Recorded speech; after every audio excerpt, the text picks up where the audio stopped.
We are rolling again. So there we are.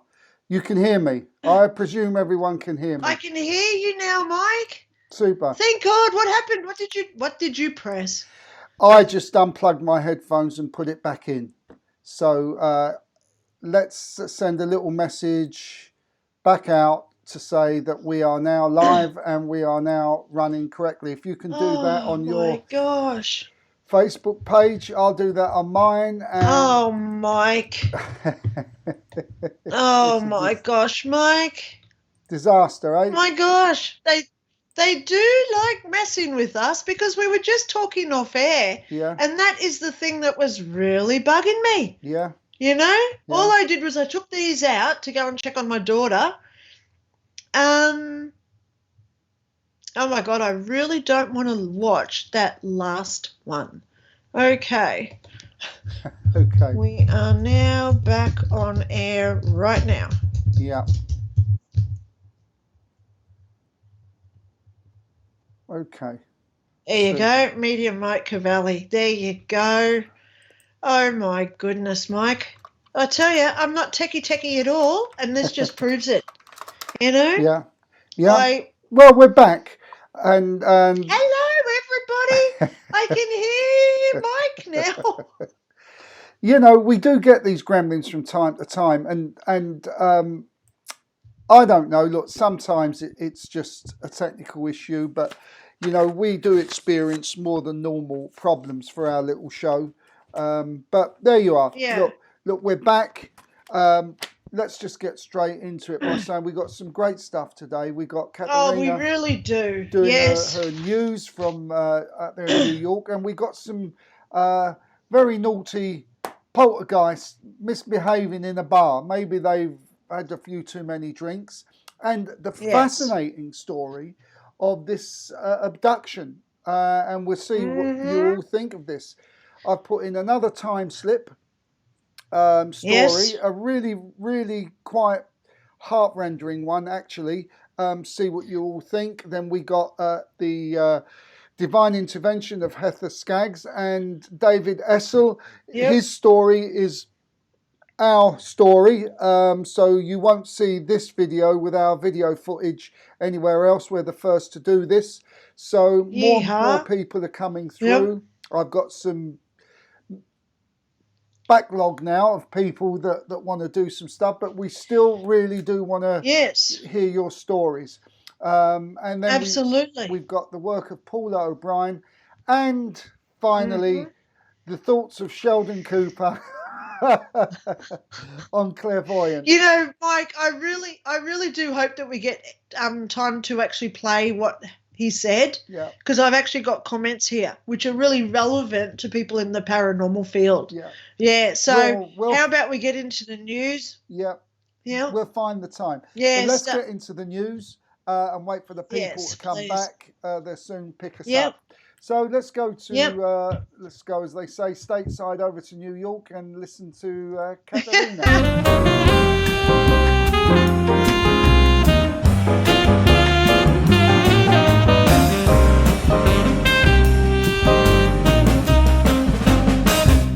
Hi, my curious friends. It's me, Caterina Campagna, your host for the segment that is called The Open Door, the segment that makes you go, ah!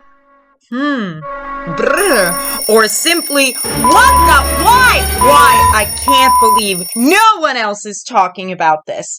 Well, we are, because we know you're curious and want to know about all the spectacular happenings of the world. We'll start off in Hollywood, shall we? At the Roosevelt Hotel, named after the 26th president of the United States. Now, it has a storied history. It opened in 1927. It was founded by a group of investors that included actors like Mary Pickford and Douglas Fairbanks, among a few. And it is known to be haunted. We've already covered how Miss Marilyn Monroe appeared in a mirror rather, that's now placed in the hallway. Her apparition was seen in the mirror by a maid, and she turned around, there was no one there. And the apparition of Marilyn Monroe stayed in that mirror for quite a long time. Now, there's also another part of the hotel, the 9th floor, which has been a hotbed of activity ever since the remodeling of the hotel in 1985. Actor Montgomery Clift, one of the greatest actors of all time by any measure, who was born in October of 1920, has said to be lingering around in his old room 928. It was there that the actor rehearsed his lines and rehearsed playing the bugle for Here to Eternity in his role in that movie. And he must have clicked with the ambience, because people say that they still see him there. They hear the sound of the bugle, and they feel his presence. On to another famous hotel in LA, the Knickerbocker. It began in 1927 as a luxury apartment complex, but later on in its history, it became a hotel, and it was home to D.W. Griffith, who was a great film director who was largely disregarded by his peers at the time. He stayed at the hotel and was a frequent regular of the bar, where he'd tell sob stories to anyone who would listen to him. And sadly, he passed away in the Knickerbocker in 1947 underneath a chandelier that cost over $100,000 in those times. Now, that's not the only tragic death to happen at the Knickerbocker. There's also Mr. William Frawley, who played Fred Mertz in I Love Lucy. He lived at the hotel for years, and upon coming home one day, he dropped dead of a heart attack on the steps of the Knickerbocker. Then there's also a costume designer, Irene Gibbons, who was the designer for such famous actresses as at the time as Julie Garden. So she checked into the Knickerbocker, cut her wrists, and since she didn't die immediately, she jumped out the window and landed into the awning, only to be found several days later. I don't know, does that give you the chills? If it doesn't, nothing will. Another scary occurrence that happened at the Knickerbocker happened on Halloween of 1936. The famous magician and escape artist Harry Houdini, who was also legendary for being a proponent of the spiritualist movement, him and his wife, Bess Houdini, would try to contact spirits through seances while he was alive. His wife tried to have a seance to contact him after his passing. It was a famous pact made between them that whoever went first, the other would try to get in contact with and let them know about the afterlife. Well, after holding 10 of these seances each year, Bess Houdini finally had one at the Knickerbocker on the roof. It was attended by friends, fellow magicians, and psychics. Now, after an hour of attempting to contact the legendary escape artist, the group just packed up and were about to leave, and then suddenly a storm of unparalleled grandeur, you could say, with lightning strikes and furious winds and moody clouds came over the rooftop. Now, you could speculate and say that was Harry, and it would further back you up once you hear that the weather reports reported that no other such storm happened over LA at the time, solely at the top of the Knickerbocker Hotel where the seance was being held. Wow, talk about a show. Oh my, did I miss a joke in saying that Harry Houdini showed up for his wife more than Will Smith did at the Oscars? Okay, so there you have it. This is the end of the segment for this week. Make sure you tune in next week. Stay fabulous, stay free, stay encouraged, and above all, Stay curious, my friends.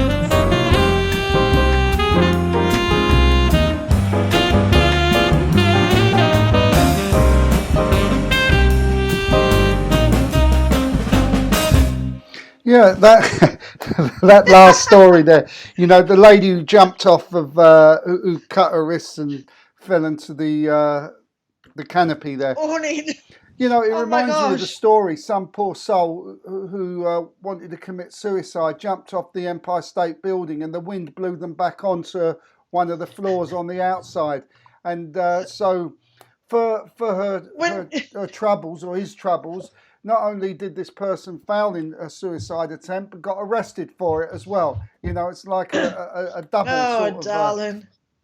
thing. You know, if your time's not up, your time is not up. No.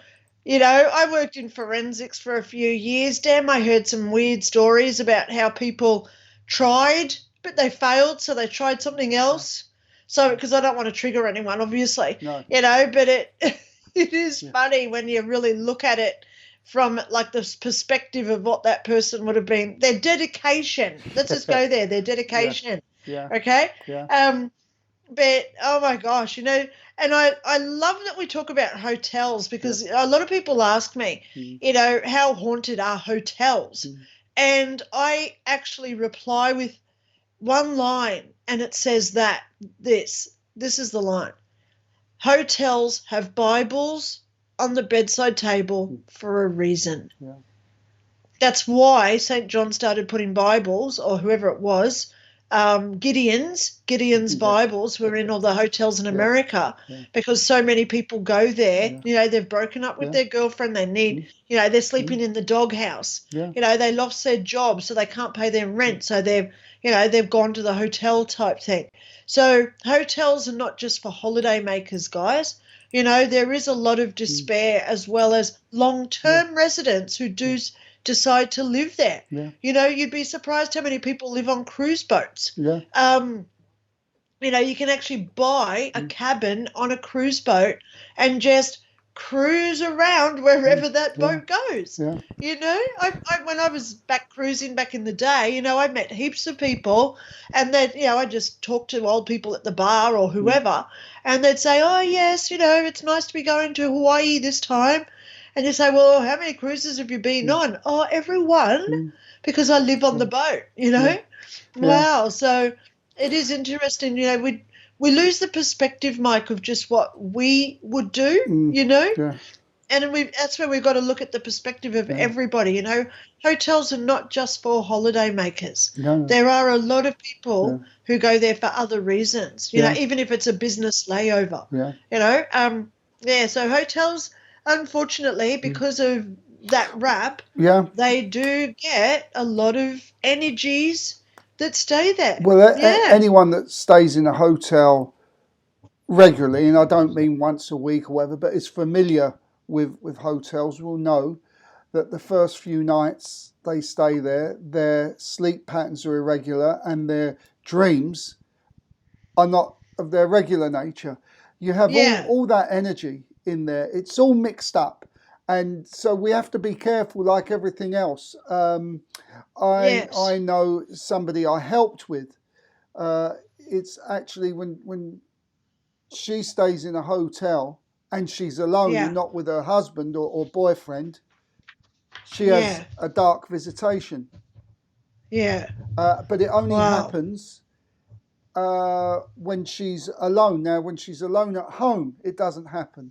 It's when she's in these hotel rooms and she's alone that it happens. So, you know, it's we have to be careful. I always do a kind of little ceremony when I go to a hotel. Haven't been to a hotel for 2 years because I'm a naughty boy, but that's another story. But yeah, so some would say you've got to be a naughty boy to go to a hotel. You know. Hey, it's all good. We all love Elizabeth, darling, if you're following what I'm saying here. You know? Hey, it's all good. Wow. You know, but I wish I had the opportunity to go to some of these famous hotels. Wow, I'd love to just walk in there open-minded, see what happens, you know?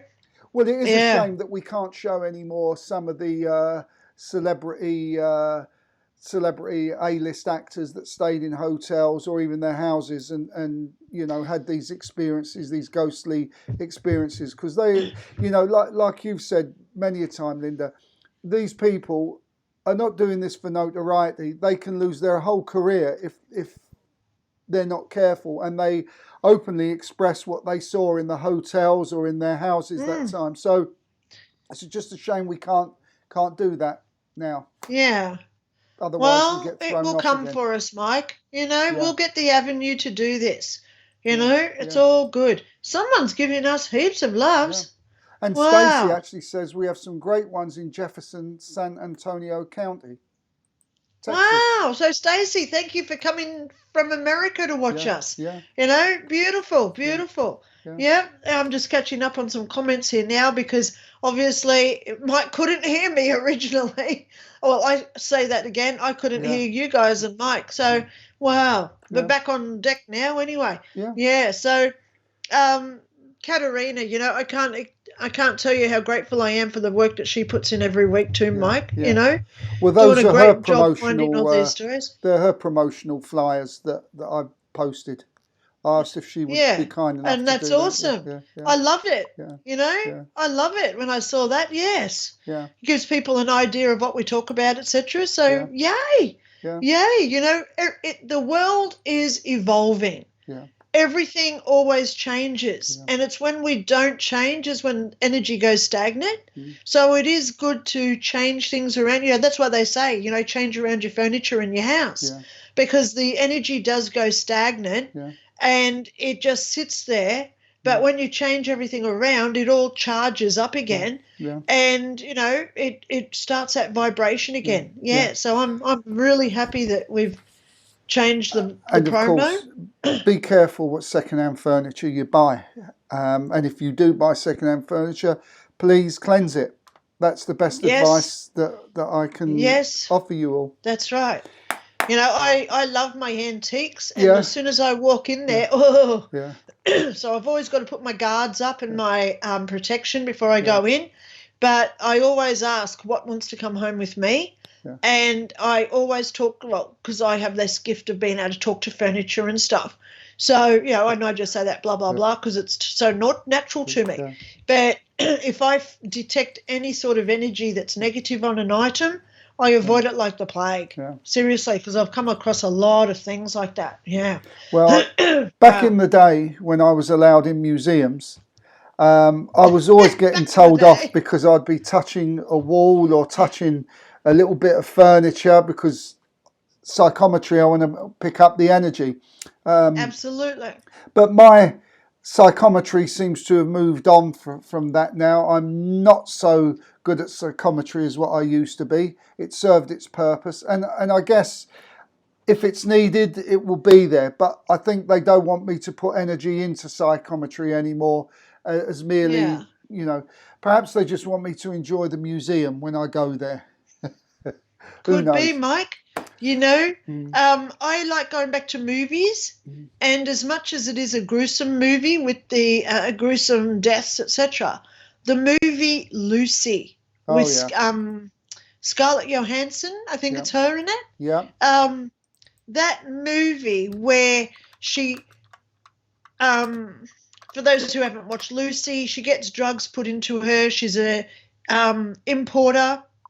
She's carrying drugs illegally for the drug trade, and they put these drugs into her, but it leaks into her system, and over the course of the movie, her brain capacity goes up to 100%, where she can have all these different, what we would call psychic abilities.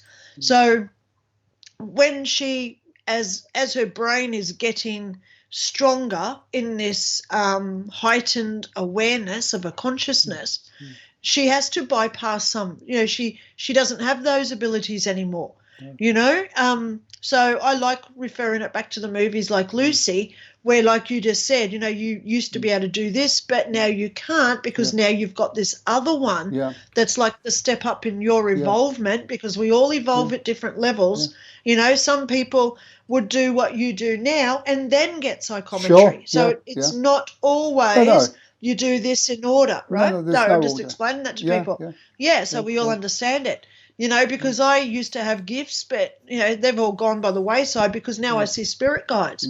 2 years ago, if someone said to me I'd be seeing spirit guides, I'd be laughing my head off at them, like the first time that I saw someone's aura. I thought, whoa, what is this? And then I practiced it and I got better at it and I understood what I was doing. Yeah. So, we only generally have about, in my perspective, we only get about 3 to 5 abilities at once. Well, then we've got to let some go to get the others in, as we evolve with them, because then all the others will come in as we have that headspace for it. Yeah. I mean, so like the movie Lucy. It's an interesting title for a movie, Lucy. Hollywood always tells you things, and without mentioning the name, you can just imagine what Lucy's abbreviation of. And because I don't like to mention that name. And with a fur at the end of it? Yes, exactly. So Hollywood is always telling you things. It is the most inverted world possible. And unfortunately, I can no longer look at a film without going, why has that been put in? What is that done for? And at some point later on, it reveals itself. But look at the movie Independence Day with Will Smith. That came out in the 90s, 20-something years ago. And I watched that about 2 weeks ago, and I was listening and I thought, wow, I never picked up that line that they said. So you've got to, you don't just listen to the one sentence. You talk when someone's talking in many, many sentences at once, because they just drop this ball in there and then they keep talking and you think, hang on, what did I just miss? Rewind. That's the beauty of having DVDs because you can just rewind it. There's so many drops in this, lines of songs even, wow. Don't get me on that subject. Don't get me on that subject. But and quite often, before we move on, I won't talk about backmasking. We've done that before, or reverse speech, which are two different things. But just for example, how we don't actually listen to what's being said. There is the song by the Rolling Stones called Angie, and I think 3 times through it he says Andy. I still love you. And this is reference to Andy Gibb, one of the Bee Gees who lost his life. So it is a case of really, because they do tell you, they do reveal exactly what they want to say. And like you, with a little bit of training, people, if you watch a movie with the intention of expecting to hear a truth bomb, it will come out so obvious. You won't get them all. You won't pick up all of them. But because if you imagine this flow of text and all of a sudden you get boom and then back up again. So you hear something completely out of context for no reason. And you, like you say, you just go, what was that? Wait a minute, And it's quite interesting. But sometimes I do have to switch off and just say, let me watch this movie, please. Yeah. So that song you just mentioned, Angie, who sang that one? Rolling Stones. Yeah. There you go, guys. It's Angie by the Rolling Stones. I'll go listen to it later. Yeah, listen, it comes in 3 times. There is what is called a demo version, which isn't the actual record, and the opening line is Angie, but the opening line on the demo version, he says Andy. It's very clear. Wow. There's no mistake or mishearing. Yeah. So anyway, look, let's keep going. Let's get on with our first one here. Yep. It's our poltergeist. Poltergeist, and I say a possible abduction because I think we can talk about it and see what you all think about it. So first we got the pub ghosts, pub poltergeist, and then we have the abduction. Here we go.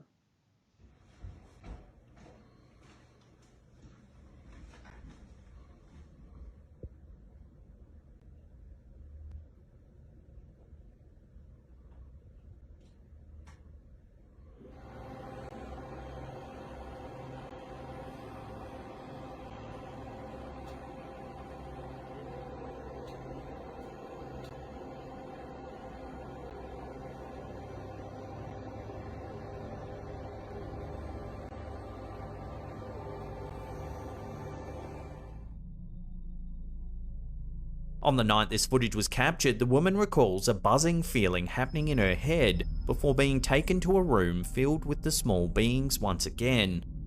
One of the beings began moving its hands over and around the woman's body, but not touching her directly, keeping about an inch or two away. Again, as if by telepathy, the being communicated, reporting a series of ailments that the woman suffered from, such as a stomach ulcer in her lower abdomen. Moments later, the woman felt a familiar rushing sensation, as though floating down a tunnel or corridor. Without quite realizing it, it was the morning after. In the mirror, she noticed that she had 2 asymmetrical bruises around her lower belly. Certain that something strange had happened, the woman and her husband checked the security footage and were stunned at what they saw. The footage seemed to prove that she was abducted and removed from her bed for a period of time.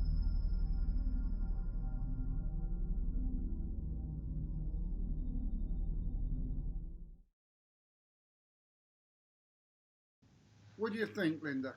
Sorry if my voice is a bit different. I've had to take my microphone out because it seems to be failing. I noticed that, Mike, because I'll just tell people when we go to a video, I can actually hear it through my headsets, and it wasn't there tonight. Okay. Okay, bar glass. You know, it's so hard these days to say what is truth and what is fake. Yeah. It really is now, with the age of the technology using for special effects, CGI, etc. I'd love to think that was real. I really would, because I've seen that sort of stuff myself where things will just move across a counter. Yeah. It happens here a lot in my own house where things just move across the table. Yeah. And you think, thank you so much for showing me that you're here. Whoever you are, please identify yourself. Yeah. So, you know, but I'm not going to say definitively that was real just based on me having it done to me personally, okay? Because there are a lot of people out there who make the false videos just for the fame and glory, etc. Yeah. The bar door swinging back, I actually like that one a lot better. Right. Because we look at ways to do that effect. Yeah. One, it's a hinge door, and it's also one that would probably stay open. So you physically got to close it. Right. So how did it close? How did it close? Yeah. If it was a hinge locked door where you open it and it just instantly goes back, it wouldn't have stayed open unless there was some force holding it open. Correct. So if it wasn't forced, it closed. So how did it close? So either way, if it wasn't hinged or it was a hinge door that closes itself, self-locking, there's 2 different options there that says, what happened there? So I like that one. Yeah. The glasses the bottles being thrown out like that, I like them as well, okay? Unless there's a free panel in the back of that bar fridge where someone's in there and they're pushing it out, but I doubt that because you can see that it's a real bar. But hello, they even make the sets of the White House Oval Office in movies, right? Yeah. Yeah. And they even have Biden sitting there. Oops, did I just say that? Yes, I did. Okay. I think the first one with the glass, it could possibly be that the surface was wet and a truck could have gone by, a vibration, and caused it to slide. There's a lot of possibilities there, Mike. But yes. The second one with the bar door opening, I think, is more convincing. Almost like a cat is throwing stuff out. But yeah. But then you've got to think about, okay, so this is where I go beyond just what you see as paranormal. Yeah. If that was a ghost or a spirit or an entity, right, other thing, it's not human or animal, what was the reason for it? Yeah. Okay? Because generally, if he was an angry person, you know, an angry ghost or whatever, they'd be throwing stuff around everywhere like we showed last week with everything going on in the kitchen. Doors opening, cutlery being thrown, plates coming off the roof. So why was it only that door and only that type of beer? Yeah. Because when you look at it, it was only that one type of beer that was coming out. So there's a lot of possibilities there, you know. He may have liked that type of beer. He may not have liked that type of beer. That, you know, he may have wanted a drink. He may not have wanted a drink. So, you know, but I like going to that psychological reason with it as well, just to say, you know, this is why they do the paranormal experience for, you know. But I certainly like that second one better than the first one, okay? Did we watch the woman being abducted? Yep. Are you sure? Yep. I'll play it again for you. Here we go. Using a time slip. Hang on. I'll just fast forward it.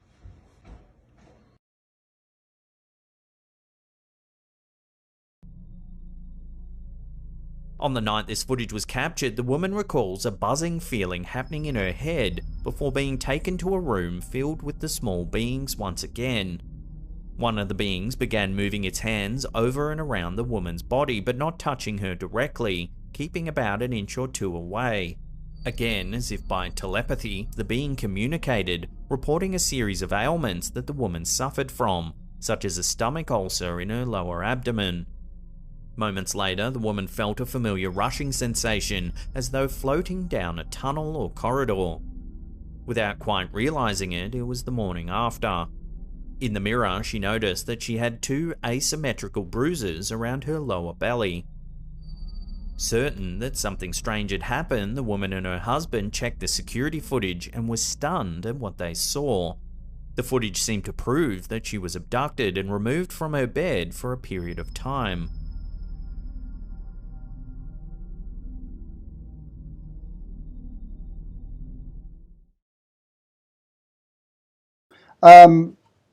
What do you think, Linda? I actually like it. Mm-hmm. You know, when I watched it when you sent it to me, I really liked it. Okay? But, Mike, I'm just going to go there. Go on then. Something weird happened. Yeah.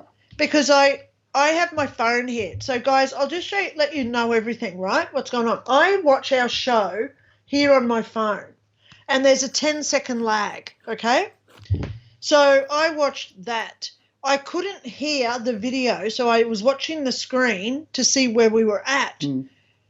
And I didn't see that woman being abducted story come up. Strange. So huh? we are talking time slips tonight, Mike. Yeah. And isn't it funny how I missed that one? Yeah. You know, I've got my notes for you about what I said, and I've only got one word of wow, because I thoroughly believe it. Right. Okay. Yeah. You know, I've been in, I'll just explain. I was over at a place over at Wynnum one night.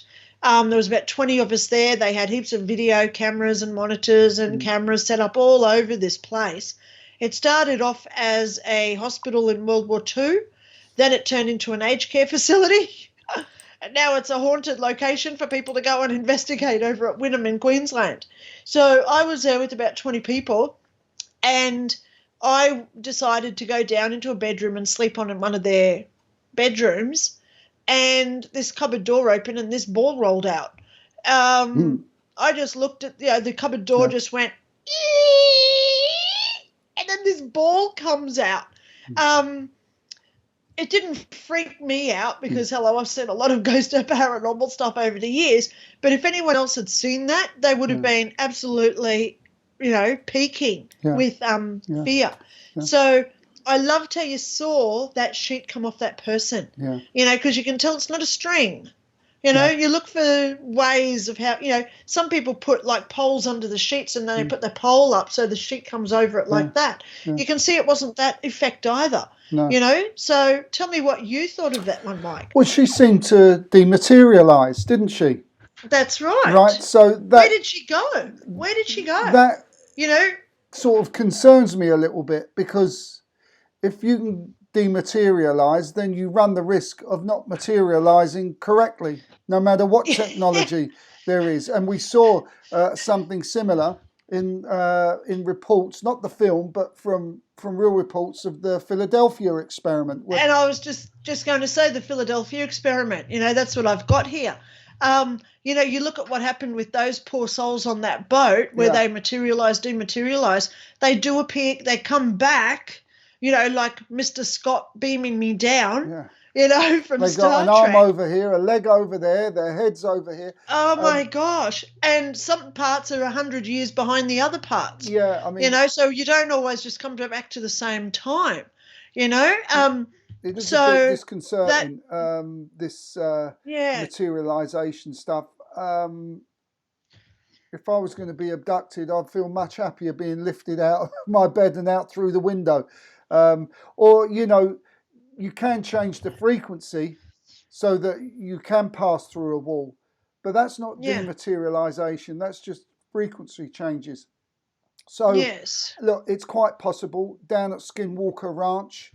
There's a lot of mutations from animals where they've been taken up and put back, and I think we actually showed some evidence of a cow actually in the air with the video cameras. The CCTVs got this footage. So there is a lot going on. But Skinwalker Ranch, is it UFO phenomena? Is it some kind of spiritual thing going on? Because remember, demons are spiritual as well. Let's not forget that. So, and that's the purpose of this show every week, guys. We don't just say, oh yes, it's a ghost. What else could it be if it was something? I read an interesting article this week, Mike. I'd like to just talk about it. It said, what is the difference between a ghost hunter and a paranormal investigator? Mm-hmm. In a nutshell, because it was quite in-depth, in a nutshell, a ghost hunter has the preconceived idea before they go into a location that what they will find is paranormal. Whereas someone like myself, who's a paranormal investigator, we go in thinking everything is normal. Is rational. And is rational, is as it should be. But when we capture something, we look at all the possibilities of what it could be before we say it's paranormal. Yeah. Okay?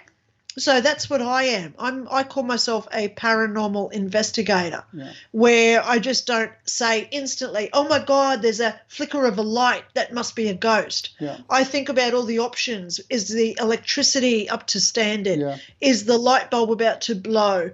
Could there be any other form? The plug's not in the wall properly that could make it flick. Yeah. So that's why I debunk things before I actually say yes or no with a conclusion of what I believe it could be. But so. Well, to give you an example, Linda, last week when we finished our table tipping, we started to smell the lilies, and throughout the whole of the table tipping, we didn't smell any.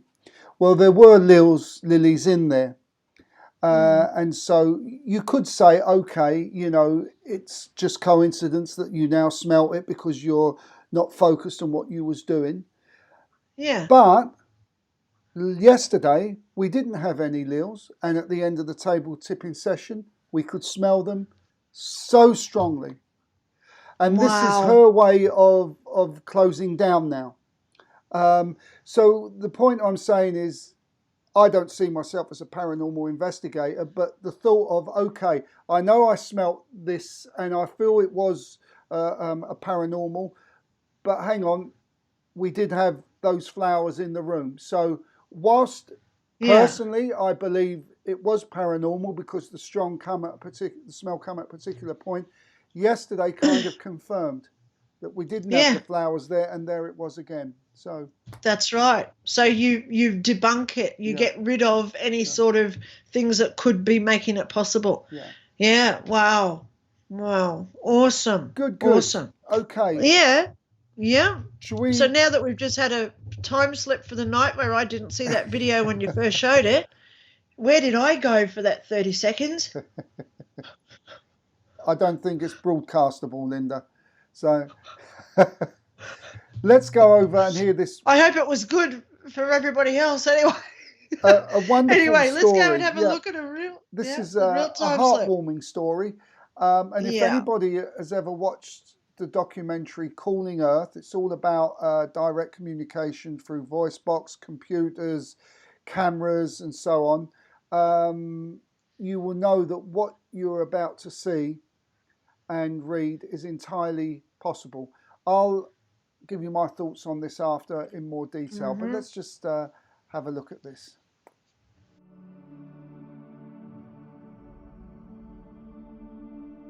I posted on this sub a few days ago about some creepy situation that happened to me at work, but today something even weirder happened.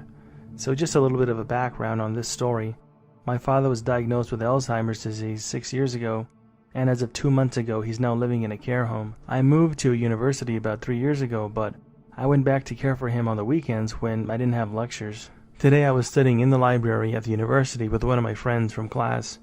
We were just sitting there quiet studying, and we're both typing away at our laptops, when suddenly my phone starts to ring. The caller ID was withheld, but I picked it up anyways, and on the other end of the phone I heard a voice say, "Hello, boy." My dad always used to call me a boy when I was little, and I said, "Hello?" And the voice said, "Hello, can you hear me? Are you there?" In my dad's voice, and I said, "Hello? Is everything all right? Do you need help?" I thought that it was a care home that was putting him on the line with me. And then he said, "Yeah, I'm fine. I'm sitting out here on the beach, soaking up some rays. I just thought I'd give you a call to see how studying's going." And right at that moment after he said that, the phone went dead. My face went pale, and my friend was about as shocked as I was. I tried to call the number back, but I couldn't get through as there was no caller ID. I called the care home to see if they had placed any calls to me, but they hadn't, and they told me that my dad was asleep at that time anyways. I called my mom and told her what happened, and told her what the voice on the other end of the phone had said to me. And she didn't believe me. I put my friend on the phone to confirm it, and she told me that she still didn't believe me, and she thought it was a sick practical joke by somebody else. My family home is only 5 minutes away from the beach, and my dad would always go and sit down there to relax. That's what freaks me out the most about all of that. I don't know what's happening to me. I honestly feel crazy. I don't feel real anymore. I feel like reality is gonna collapse around me. I haven't taken anything, and I don't drink or do anything like that. The only thing that I ingested in the morning was coffee and buttered toast. So, let me tell you. I'll tell you what I think. First of all, Go. Please watch the documentary on Vimeo. It's completely free, Calling Earth. And you will understand that what he's saying about is actually feasible. If you're in a coma or just asleep, it is absolutely entirely possible that your higher self can do this. So I would go along and say this is absolutely feasible. Of course, he could be making it all up, and it could be all total nonsense. That story could be nonsense, but the fact is it can be done, either through spirit, higher consciousness. Even if you're in a coma, it can actually be done. So I mean, that's basically my thoughts on this. Linda, over to you. So 3 days after my grandmother died, she rang me on my phone. I was standing in Brisbane City at work on my lunch break, and she told me things that was going to happen the next day at 10 o'clock in the morning about her funeral. I know Nan went home, my grandmother. She's gone home. She's a spirit. Right. Then we've got my neighbour Roy, who died about 5 years ago, and he rang me 3 years ago, 2 years after his death. Yeah. I've still got the call log from when he rang me. So I know ghosts can ring us, and I know spirits can ring us. Now, spirits and ghosts is all our own consciousness. And when we talk about psychic abilities, as any of the clairaudience, clairsentience, and all the rest of them, that is our consciousness picking up on what ghosts and spirits can do as well, because they have psychic abilities, okay? Yeah. That's how they can communicate with us, right, if you're following me, guys? So to me, it makes perfect, logical, scientific reasoning that this is a true story. Yeah. Because I can understand that formulation of how a spirit and ghost can come through the dimensions and ring us on a physical phone. Yeah. Because it's happened twice to me now. Mm-hmm. And then you've got this guy. So here we go as a paranormal investigator, something that we haven't really talked about. Who was the friend he was with? Yeah. What did that friend hear? Yeah. Did he see the phone call as well? Yeah. So then you've got a witness. So you can't just say it's a figment of his imagination or it was him making up a story or, someone else playing a prank call. Because did the witness know the father's voice and say, yes, I heard the voice. It was definitely him. Yeah. So, I would seriously want to talk to that friend as well to verify what they heard. Yeah. Then you've got to verify with the home. Did someone take him out that day? My dad's in an aged care facility now. Mum and my sister take him out, take him for lunches, etc. I'm not allowed to go there because I haven't had a certain medical procedure. Anyway, but they can take him out. So did someone come and take him out that day? So we've got to look at records at where he was. Visitor logs, etc. Yeah. Then was he using his own phone because it came up as no caller ID? Yeah. So whose phone could have it been? Yeah. So we put in all these different analyses and investigations to work it all out to where we get to the point of he was asleep, he was in his bed, the nurse checked him 3 times apparently while he was ringing you on the phone saying that he was at the beach that day. Yeah. So that's when we can say, yes, that was his consciousness. Yeah. But I already know that this is possible because 2 people have rung me after they died. Yeah. So it makes sense that we can do it while we're still alive. This is how we learn the gift of telekinesis. Yeah. Telekinesis, moving things with our mind. Yeah. Carry. Yeah.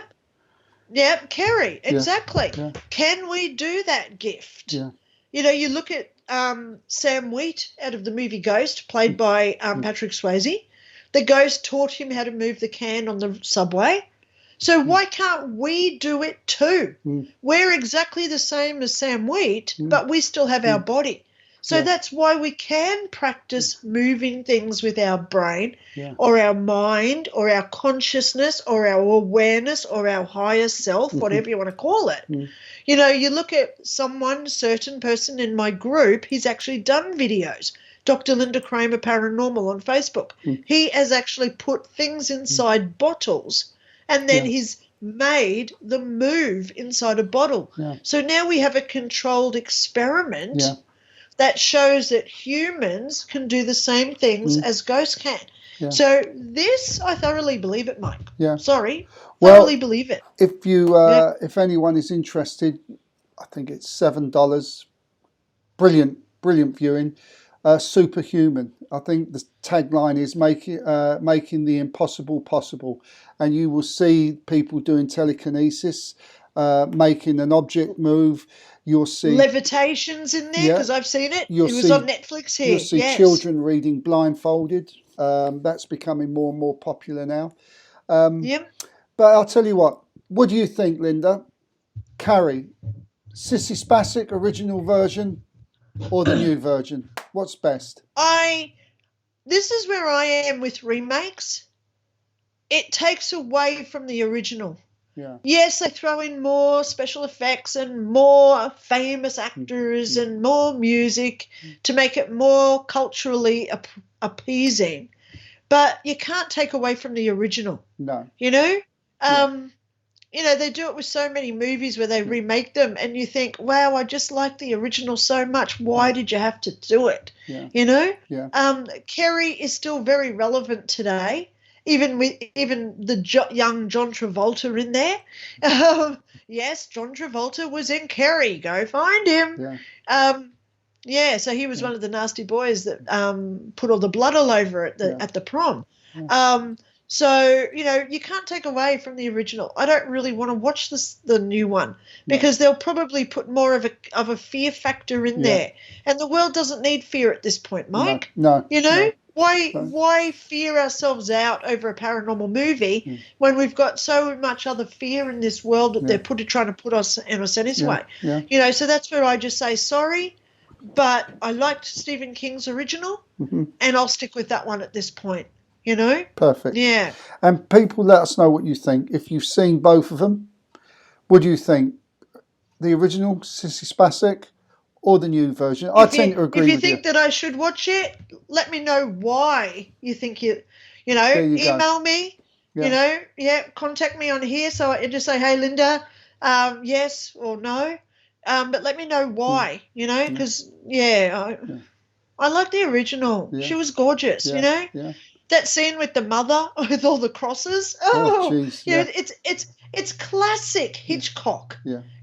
He's put that classic Hitchcock suspense in there, which they lack these days with their movies because they throw in too much action and music and other things, But that scene with the mother with the crosses, that was really, that got me to the point where now, 10, 15 years after watching Kerry, I still remember that scene, Yeah. Especially the end scene.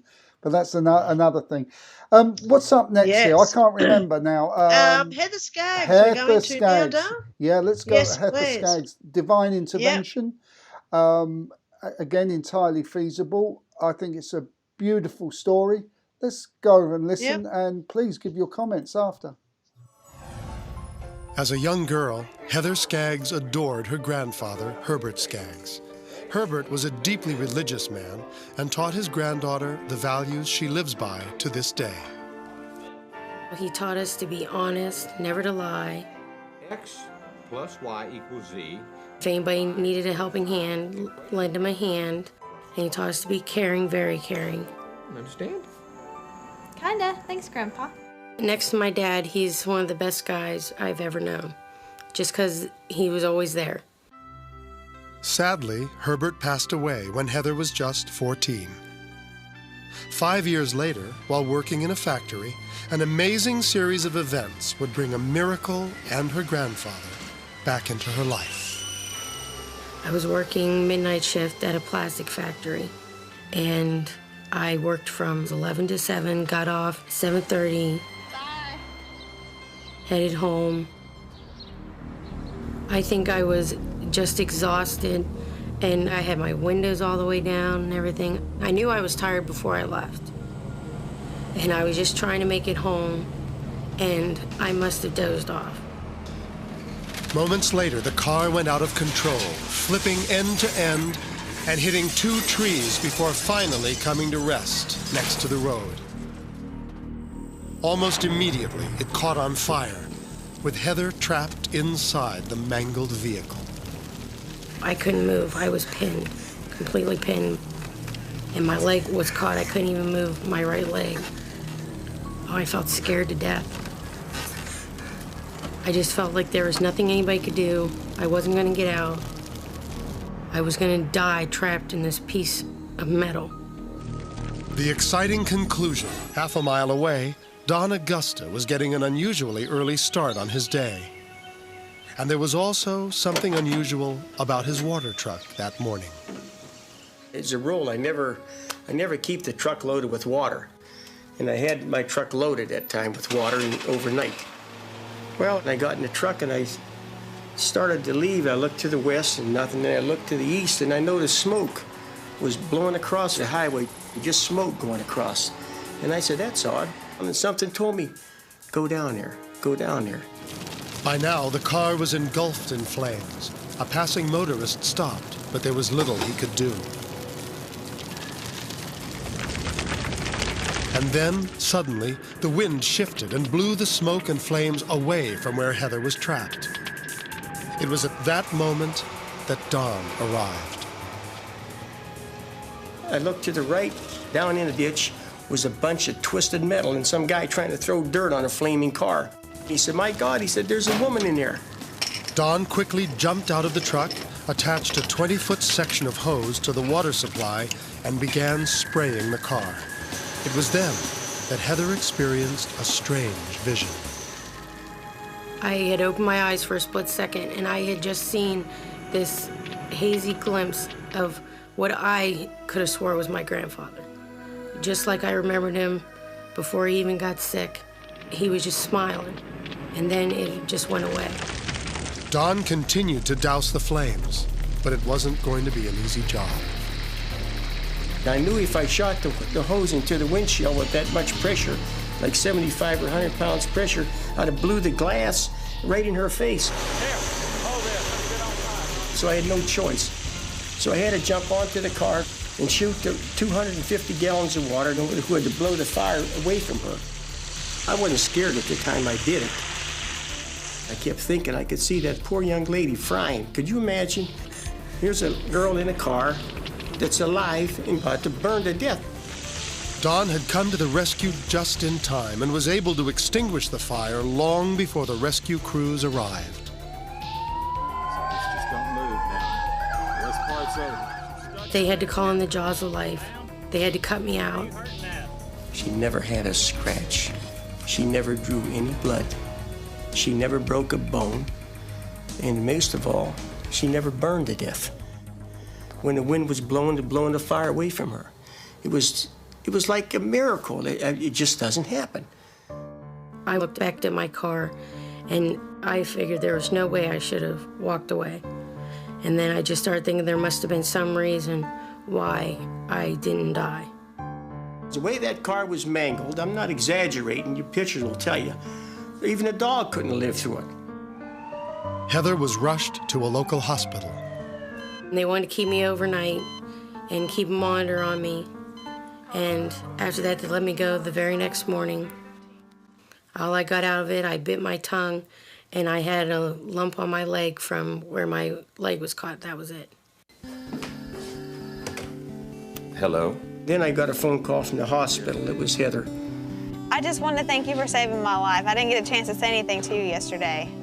Kind of brought tears in my eyes. I said, well, I appreciate that. Did you say your last name was Scaggs? Yes. Did you ever know a Herbert Scaggs? Yeah, that's my grandfather. And I said, I know Herbert. I worked for 20 years in a steel mill with Herbert. I have a beautiful granddaughter. And I remember him showing me his granddaughter's picture, how happy he was. He loved all his kids, but the little granddaughter meant a lot to the grandfather. Heather told Don how she'd seen her grandfather during the accident.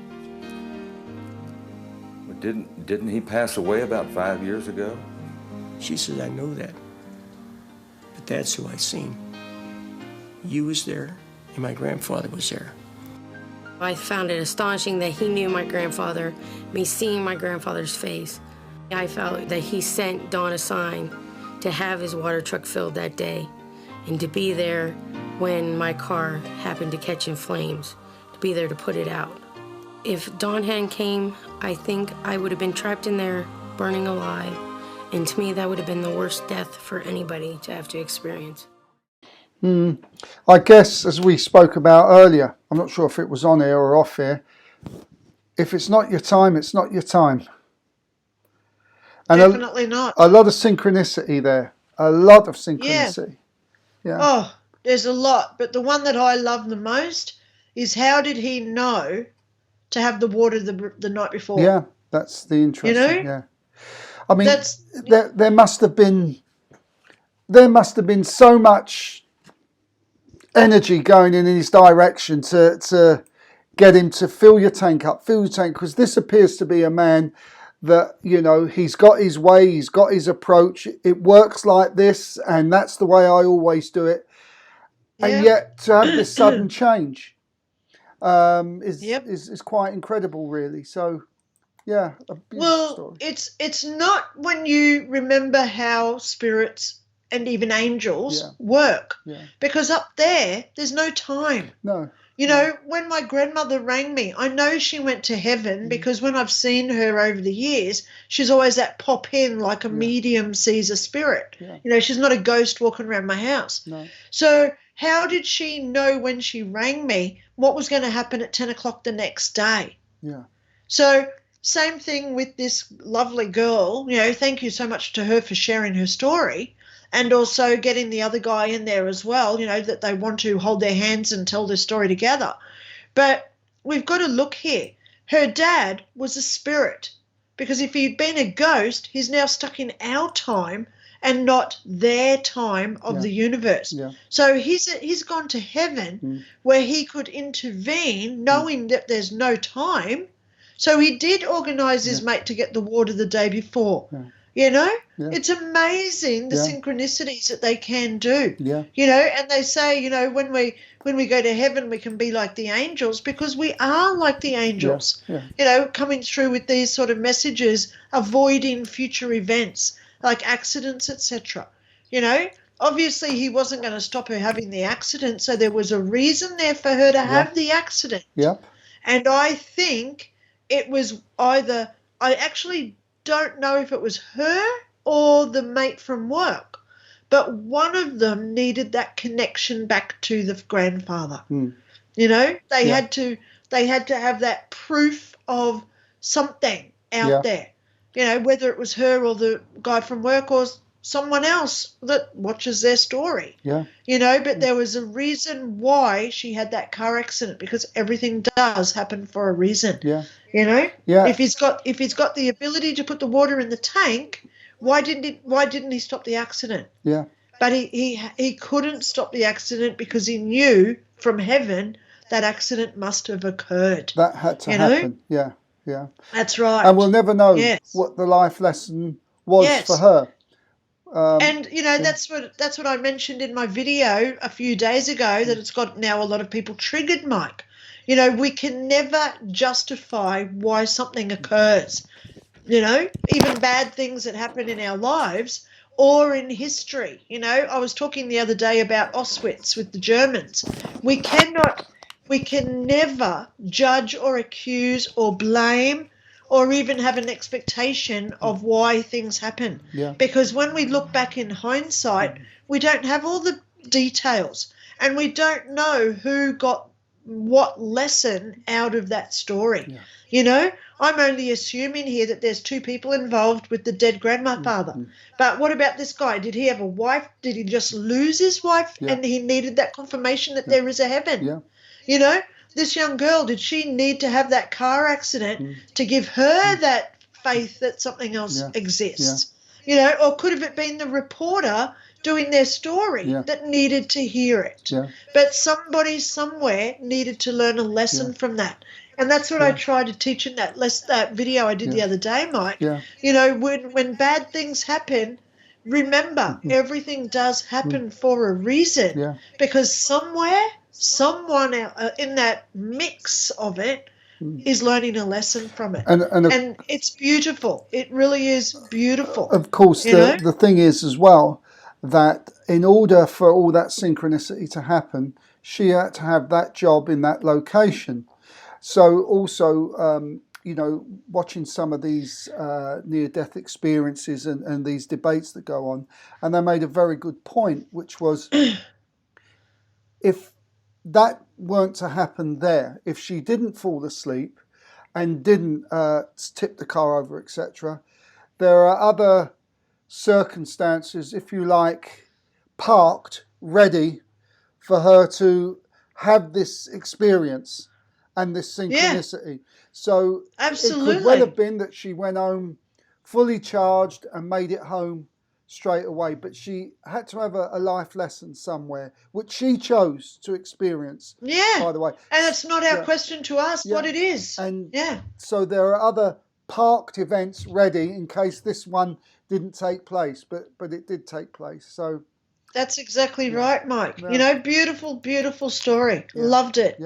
You know, I know that we're getting a bit of short on time, Mike, so how about we go and have a look at David Essel, because his is very much in line, sort of along the same line, so we can have a bit more chat after him if you want. And I'll just point out to people, David Essel's story is the story that we put together. He's got this video, and he gave me permission to put all the little video things on the back, and so this is the first time we're going to hear this, and so we got more first timers original material coming through. So let's David Essel, by the way, is a regular guy. He's a life coach, and he does this kind of things, but he's not or wasn't a paranormal and into the esoteric stuff until this really happened.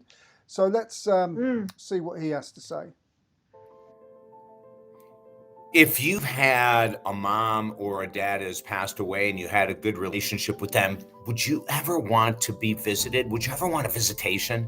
I had no idea until my mom died how powerful visitations from those who have passed over can be. My mom visited me twice now since she died. She died in January of 2021, a year ago and a couple months.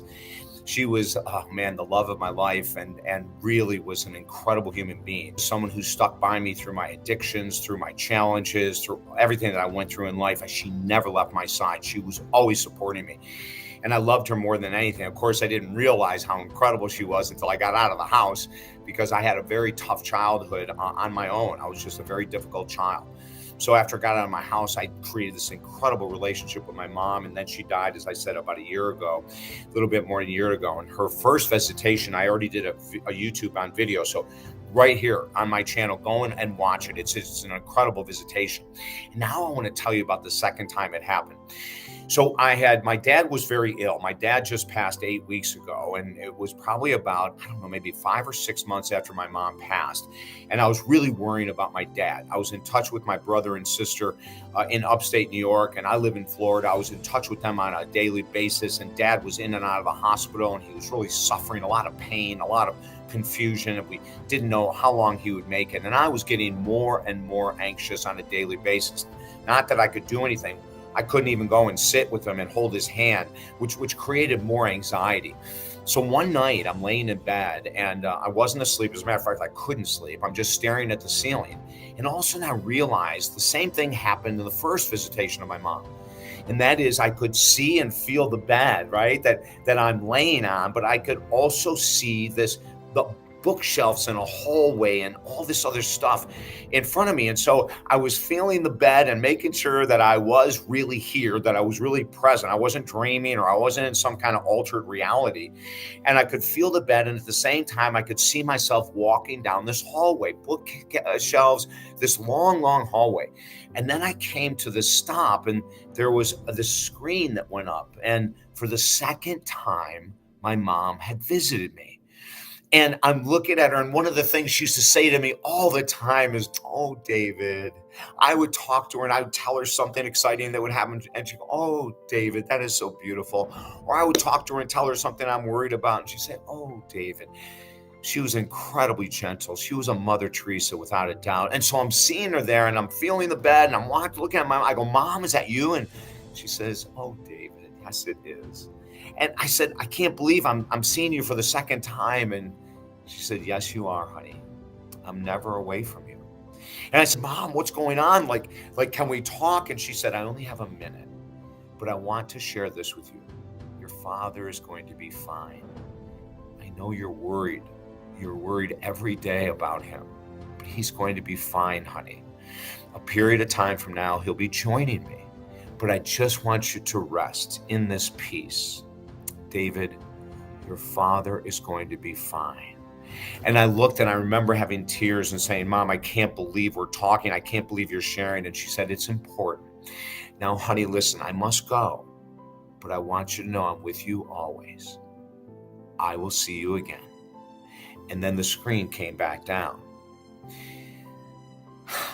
I never knew, and I never really could 100% say that we get visitations from the other side until it's happened to me now twice with my mom. I'll be telling you stories in the near future about visitations from my dad, who just passed away 8 weeks ago.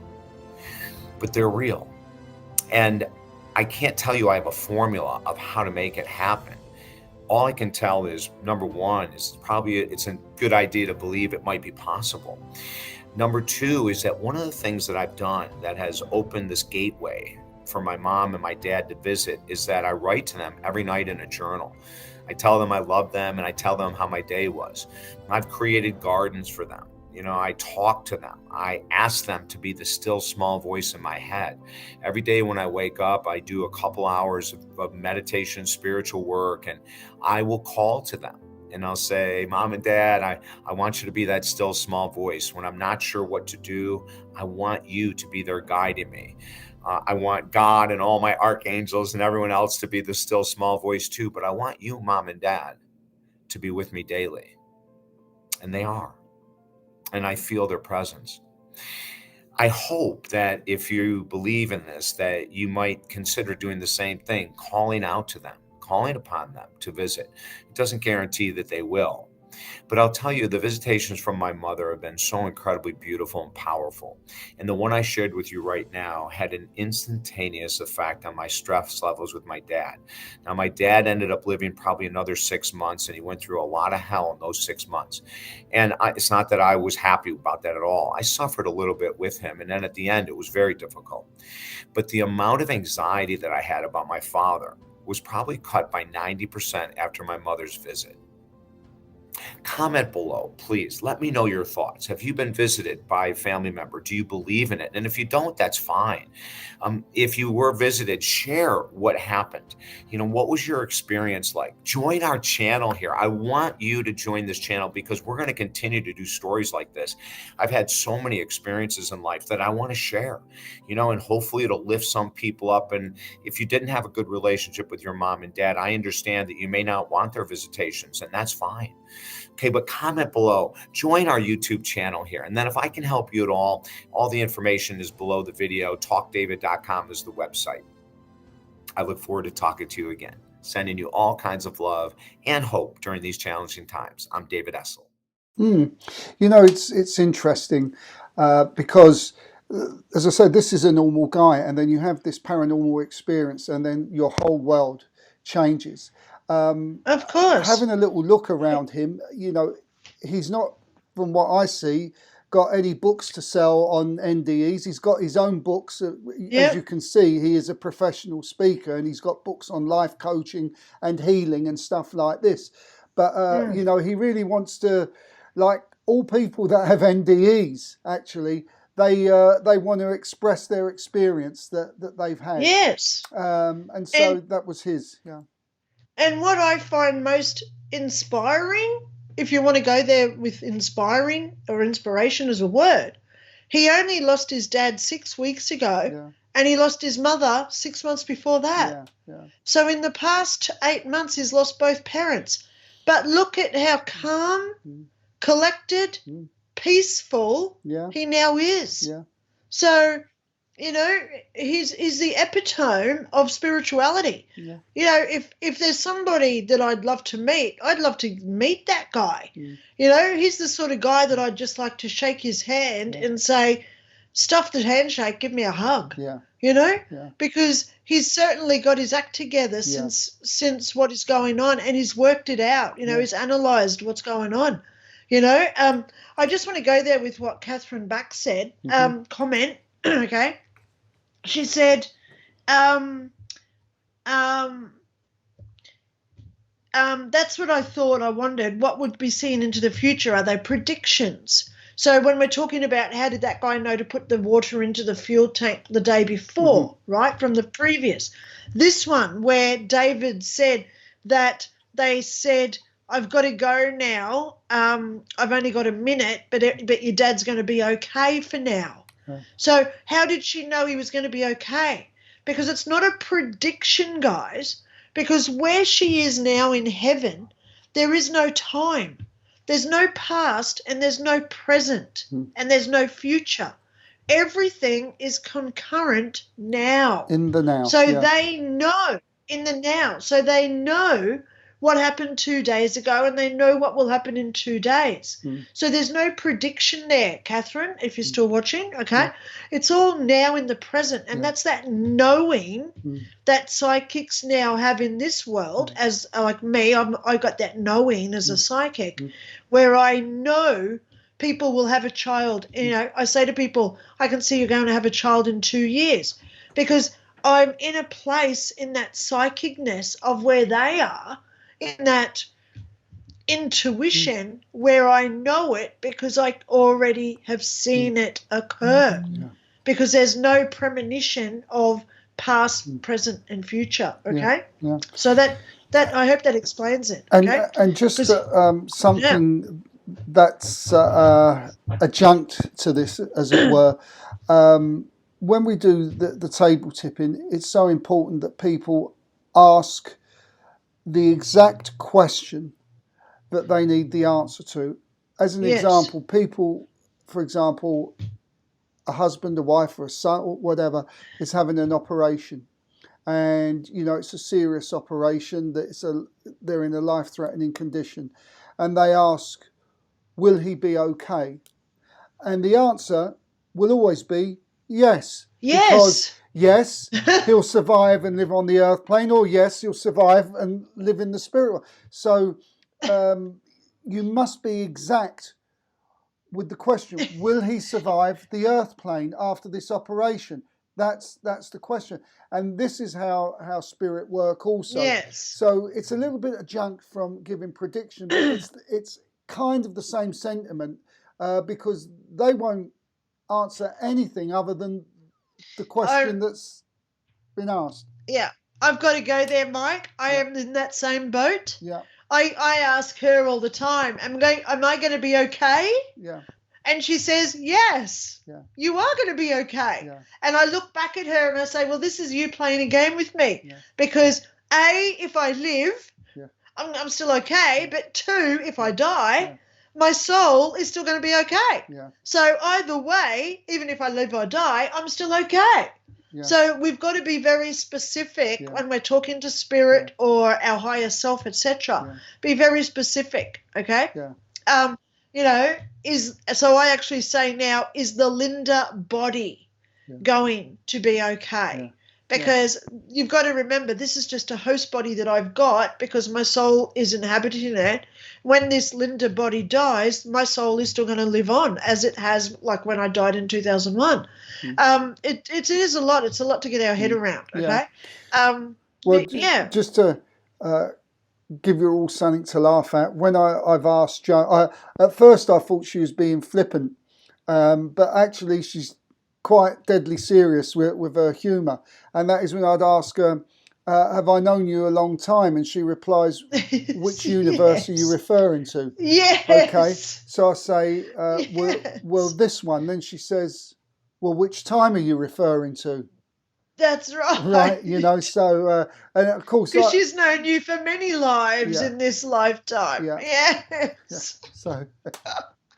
So it's funny, isn't it, Mike? Yeah. Because, you know, we try to fathom what their wisdom is. Yeah. You know, it's not what they know, it's their wisdom of what they've already experienced in our time. Yeah. You know, but when we look at their, you know, they've known the last 2,000 million trillion years, and they know the future 2,000 trillion million years. Yeah. And, you know, they must look at us sometimes and just go, oh, what are they thinking? Yeah. You know? Yeah. So it shows the patience. Yeah. It really does. It shows their patience and their compassion, you know, and their perspective as well. Yeah. You know, that they just love having these little games with us. You know, you've got Joan, I've got this one who I don't know her name. You know, I dare not to put a name to who she is, you know, until the day she actually says my name is. But she just laughs at me and says, I don't need a name because I just call her you anyway. Yeah. You know, because she knows my personality too, as they all do. They know us intimately. Anyway, off me. Let's get into Paula, darling. Yeah, okay. Paula O'Brien, a great medium. I've seen her before. I know of her before. And I was just inspired to pull this one up and have a look. This is from a reading that's about an hour and a half long. Go to YouTube, Paula O'Brien. You'll be impressed with the work she does. So let's run this little short excerpt, see what she's up to. I do feel very emotional with the person that has just come through. All morning I have been getting ready, and it's not unusual for me to get visitors during this process, except when I'm in the shower. That's not allowed. And I keep hearing the name William the whole time. William, William, William. And now you're sat there, he's just walked in and he's just sat next to you, so I'm hoping William is important to you. He says he is. He says he's the love of your life, so we're going to go with him on that one. Except he doesn't want to be called William, because he says that's his Sunday name. So I either have to call him Will or Wool. Did he get called Wooly? I'm sorry I'm pronouncing it wrong, he's laughing at my silly accent. Okay. Are you okay? Okay. Fabulous. Okay. You have so much in common with me. So, Poppy is somebody obviously I need to acknowledge, and I don't know if she's a similar age to my Poppy. My Poppy's 6. Very similar. Okay, so it's saying similar. I need to acknowledge a couple of dates with you, and the dates that are important. My mum's birthday is the 1st of February. And Will is saying that that's a very important date for him. Very important. Okay, so I need to acknowledge that.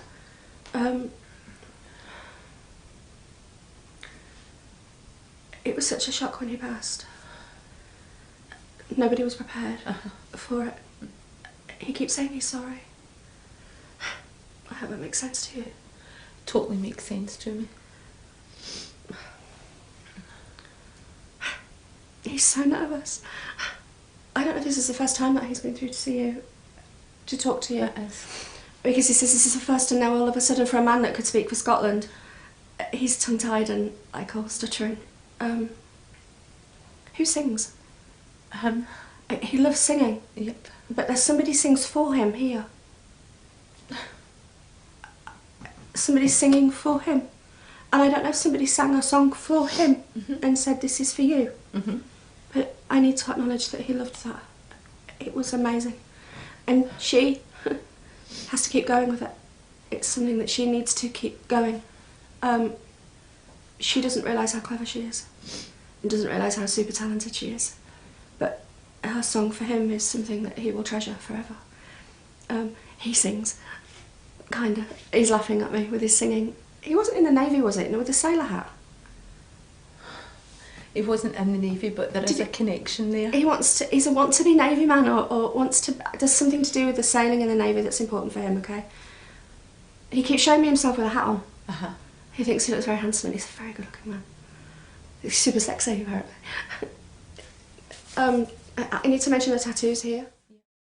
Yeah, and so that went on. It was an excellent reading, and dates are not easy to get. But when I do get a date, it's often because it's a birth date that I'm familiar with.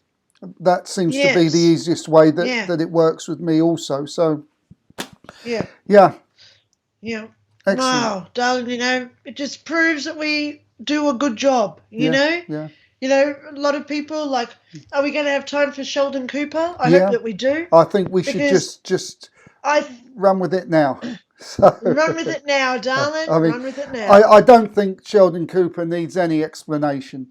But so let's just run it and let's have a bit of a blast and have a quick chat about it after. I don't mean to be rude or discourteous, but before we begin, I'd just like to say there's absolutely no scientific evidence to support clairvoyance of any kind. Which means, and again, no insult intended, that you're a fraud, your profession is a swindle, and your livelihood is dependent on the gullibility of stupid people. But again, no offense. All right, Sheldon, just ask your question. Okay, I just did. What was it? Oh, for God's sake, look, he's a physicist who's trying to figure out what his next field of study should be.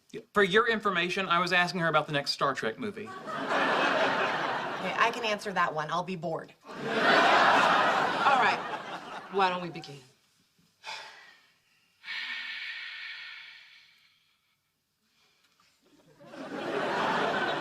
Your spirit guides are telling me that there's a woman in your life you're having problems with. That's an easy guess. I'm clearly an annoying person. I have problems with both genders. Yes, you clearly are. But I'm seeing a specific woman that you're in a romantic relationship with. Oh, here we go. Does she have dark hair? Yes, your spirit guides are on fire.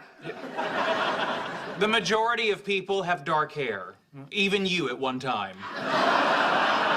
Does she work in a similar field to you? The opposite. She's a neurobiologist and I'm a theoretical physicist. My spirit guides can go suck an egg. They're telling me that you have difficulty being close with her. Oh, he does. He so does. What should he do? He should give himself to this relationship. Once he does, all his other pursuits will come into focus. Sheldon, do you hear that? I mean, Amy is the key to your happiness. Exactly. Personally and professionally, everything will fall into place once you commit to her.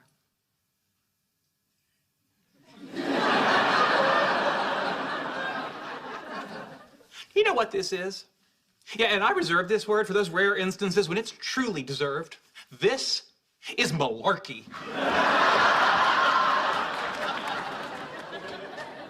Wow, he really struck a nerve. I've never heard him use the M word before. Started with a big bang.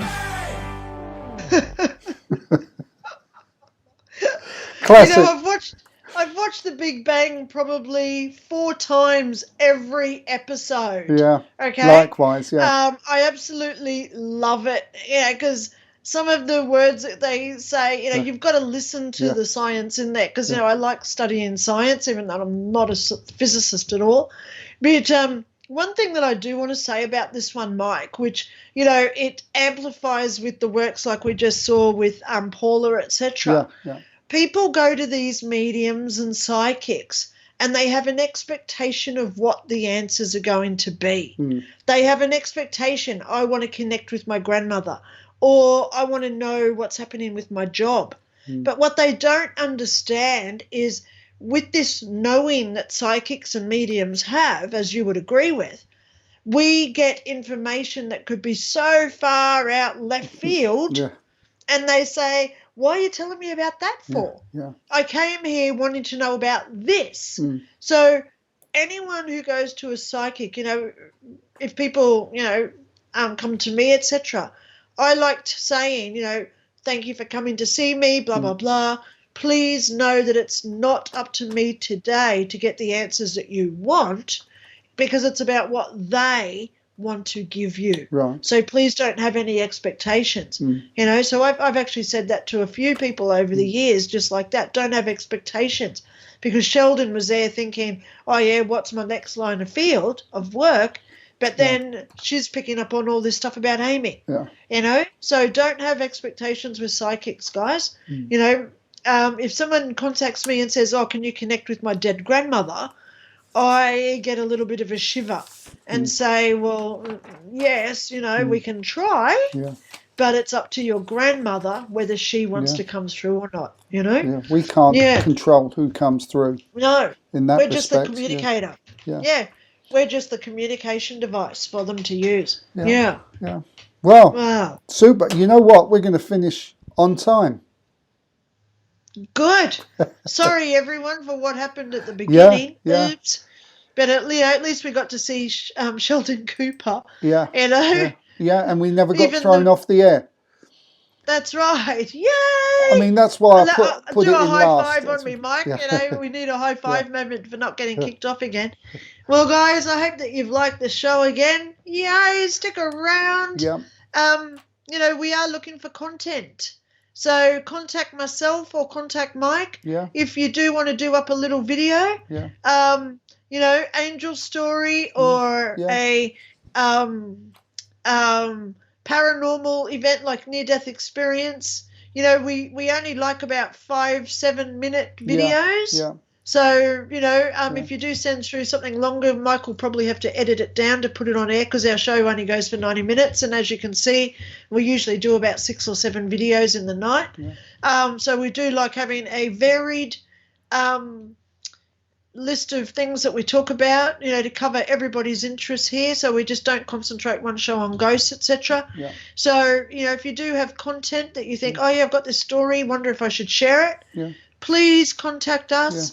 You know, even if you just want to do it like a lady a couple of months ago, I read out her email on our show because, you know, she didn't want to be on air. So if you do have insecurities or you just don't feel confident enough about doing, or you may not be techie like me, I'm not techie.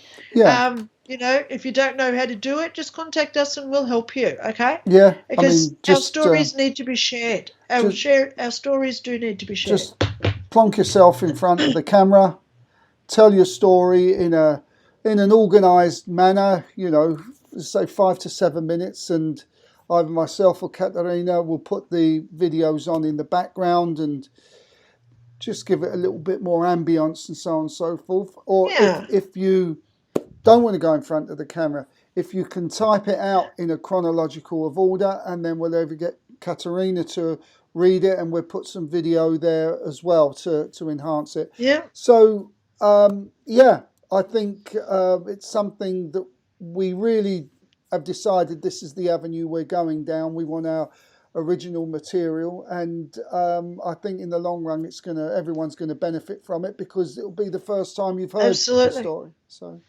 that's right. Yeah. Absolutely. Yeah. So all right, Mikey. Yeah. Well, another great show again. Good content as usual. Yep. Yeah.